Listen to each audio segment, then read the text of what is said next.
Hi guys, I'm very excited because today I had the opportunity to interview Gerry Huerta, who has done logos, design, illustrations for so many things. I can't even tell you. Well, I can and I will. You'll hear when I interview him. So stay tuned.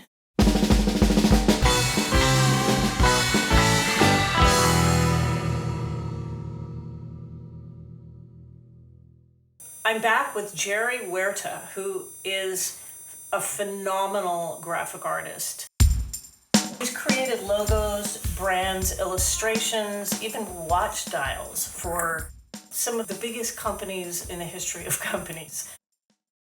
I want to just talk to you about your process, your art, whatever you want to talk about. But I'm really excited that you're here because I've been wanting to do this for a while. Yes. So anyway, welcome to Thank you. the hot seat. Thank you. And I want to just kind of jump right in. You went to not Cal Arts. I went to Art Center. Art Center, Art Center College of Design. It's in Pasadena now. It used to be in Hancock Park in LA. That's right. And right. that's where I went to school at the old Art Center building. And then you started your career, basically. Did you start at CBS Records? Yes. Just quickly, what happened is I graduated. I got married a month later, and then a few weeks later after that, moved to New York with my new wife, Deborah, and just kind of landed at Grand Central with a guitar and suitcase and a portfolio, and there we go. I was the youngest guy there. I mean, by far. I was very young. And I was hired there because I had an additional skill from just being a normal graphic designer, somebody who did lettering. I was very into it in college. And so I had a portfolio of this bunch of lettering designs, a whole bunch of lettering designs. And John Bird there really thought that was great. That's what he really liked about it. So what would happen is, because I was the junior designer, I would get sort of the first albums because nobody wanted to work on them. For example, you had Ted Nugent, the Amboy Dukes, okay? Well, he goes on and does a solo thing. So they get a picture of him, put some lettering on this. So I did a little Ted Nugent thing, and then that carried on to subsequent Ted Nugent albums where I would do all this, same style of lettering for all that. That's kind of how it started. I would sort of be at the beginning of these people's careers as I was in my own career. So I was kind of growing with them. Right. Cool. You know, they wanted to work on Paul Simon. You know, the people in charge, the creative directors. They wanted Paul Simon. They wanted the Isley Brothers. They wanted Barbra Streisand. So I would sort of get the overflow. And what happened over time is these people started becoming famous, and then I was sort of like hitched to their wagon, sort of. Yeah, well, I mean, because when you think of certain bands, you think of their logo. When you think of AC/DC, this guy's logo is pretty much what you think of. What's interesting is that is the graphic representation of the music that you know. Right. And that's sort of obviously the whole idea of a logo is that it does represent something. And that goes for anything, McDonald's, Burger King, whatever what. And those things were attached to those bands. Like, for instance, Boston, for example. I did that when I was a freelancer. But it was the first Boston album. They were nobody. Wow, okay. And so, I worked on the lettering for that with my old office mate, Roger Hyson. We shared an office for 25 years. Yeah. He's an illustrator, and he painted it. Wait, what did you call him, an office maid? Office mate. Oh, I thought it was an office maid. I'm like, no, office really? maid. You had an office maid? That is office maid. I don't know. We shared an office. I want an office maid. And it was fun. We did some movie posters together. We did a Super Bowl poster together. Oh yeah, Super Bowl. But Boston was something that was sort of that kind of thing where we worked together on it, and it just, again, it was one of those albums that just took off, and that just became associated with them. Yeah, it sure did. Foreigner, I know Foreigner. I Again, before first you album. think about it? I did that lettering. Okay. Was the first album, and I'm a young designer, and so give it to him. The AC/DC logo with the lightning bolt. When I went freelance, I was 23 going on 24. I was doing work for other record companies, and Atlantic Records, art director named Bob Deffern hired me to work on the first issue of AC/DC's High Voltage in the United States. So I worked on that cover, did lettering for it, and when the second one came along, I believe it was in 1977, he hired me to do the lettering for Let There Be Rock. And pretty much just gave me free reign, and I came up with a few sketches, and it sort of went in that direction as lettering for an album cover. It was not meant to be a logo, and as you might know, if you had AC/DC albums, they did go on to other things later and then came back to it and essentially used it for everything. And it was kind of an interesting time for me because at the same time I was working on another four-letter word, Time Magazine. And I did a Time logo within, just about a month of that. They were kind of that close together. And you can see how different they are. They're very, very different solutions for lettering, for essentially lettering. Certain things sort of grow to have a life of their own, and part of that, and I like to say, a logo means nothing if nobody sees it. You can do the greatest logo in the world. If it gets no exposure, then and people don't see it, then it has no meaning. Right. So getting back to what AC/DC is, the exposure of that logo is what has made that, not necessarily its design or anything. It's that it's just constantly being.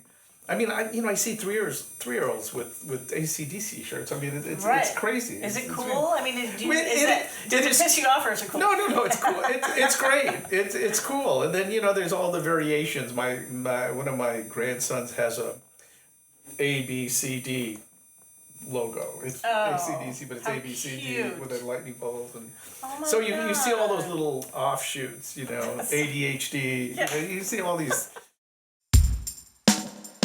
How did you draw? What did you use? Yes, I would do roughs, just pencil roughs, just out of my head. I don't use typefaces. I've never really gotten into that where people, you set type and you change it. No, I would draw. And then out of that drawing, I would tighten it up. And with something like AC/DC, you would do 3 drawings, different drawings, ideas. And the art director hopefully would pick one that he likes. And then in the AC/DC case, I would ink the outline on a board. And that was color overlay film that you would cut with an X-Acto knife. You would just carefully cut everything. Wow, and the bevels are darker, lighter. It's got the and it was a finished piece of art on illustration board. That's the way it used to work. Also, there were for something like Foreigner, it would be an inking. It would be you would do a very tight tissue. You would put vellum over the top, and then you would carefully ink everything, and then clean it up, and get what was called a photostat, which is a black and white print, high contrast print, and that's what you would deliver as the artwork. The difference now is I still do all those sketches, but I can do them a lot rougher because I can then scan those into the computer and make tighter, what we call comps or comprehensives. And I could tighten all that up in the computer. And then if something is selected, then I can go back and refine everything very carefully. So it's a little bit different, probably a lot better now. Better in terms of being able to make it extremely tight and perfect. Not so good in terms of changes because they like to change things all the time. In the old days, once they locked in on a sketch, it's pretty much you're done. Yes. They're not going to make changes on it. But now it will go to a deadline. It'll just constantly change. Oh yeah. The process hasn't changed much for you, except it hasn't for me because I think the creativity or the design or the look comes from the drawing. It comes from my ability to put marks on a paper and refine them and then come up with this final final piece. Did you know when you were a kid that you wanted to be an artist? Did you? I always would draw. I convinced my dad to get me oil paints. I had an aunt who painted, and she had a room like you have guitars here, full of her oil paintings. And I used to just sit in there and just study them and look at them. And my first, what I will call my first commercial job, I must have been about 13 years old. And we had moved from Westchester, California, to Westminster, California. And we had a neighbor across the street who had an air conditioning company. And he came to visit us in Westminster. And he took me aside and he said, I have this company here, A and B air conditioning. And it's A plus B. Could you make it B plus B? Could you change? And so I went in my room and I inked this thing up, everything, and it came out while he was talking to my dad. And I said, here, and he goes, oh, that's great. He pulled out a $20 bill. And it was sort of one of those kind of revealing moments that you think, wow, you can make money doing this? I did do a, Star Trek Search for Spock, where I had to kind of logoize Leonard Nimoy's face in space, I've seen that, which was kind of fun to do. And I worked with Roger on Bronco Billy. And I did Coal Miner's Daughter, Loretta Young. Love that. Loretta Young. Loretta Young? No, Loretta Lynn. Loretta Lynn, who just passed away, yeah. It was a really interesting sort of variation on what I did, because I was doing lettering all the time, and here it was numbers. It was mostly numbers. A gentleman named Myron Pollenberg, who I worked with in the record business at CBS, he was doing a lot of work for a company called the Forstner Group. They were going to try to find a designer to actually design the watch. So Myron designed this watch to look like the Swiss Army knife with the red ring on it, and it was black and had this webbing strap. And because we had worked in the record business, he called me to do the dial. So I 10 up, drew the dial and inked it and everything, and sent it off to Switzerland, and they made the watch, and it just took off. It just, like gangbusters, took off. But there were watches like the one I'm wearing where I actually hand-lettered the word titanium, and the little Swiss, it's T-Swiss made T at the bottom, and all that stuff. I refer to the artwork as vintage guitar art. Probably thanks to Steve over there, because of his great knowledge of these things.